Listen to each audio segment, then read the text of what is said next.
Alam nyo, maganda na sana sa pakiramdam na nakauwi na si mama, nakapag New Year siya sa amin. And then kaso nga lang nagka-problema kasi yung paglabas niya is tumaas yung creatinine niya sa liver, sa kidney.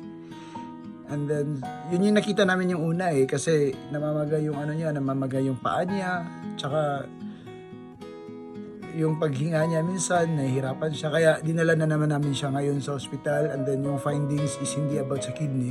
It's about na naman sa heart at saka sa liver niya. Na syempre nagwo-worry kami. Pero ito siguro yung nagiging role ko.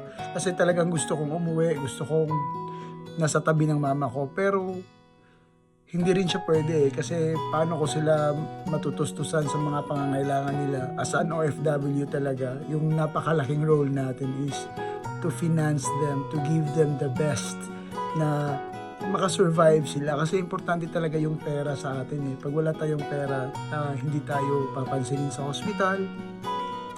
Yung mga billings, yung mga gamot, paano na lang. Kaya ngayon ko nafe-feel kung gaano ka-importante ang role ng isang OFW para sa mga mahal sa buhay sa Pilipinas.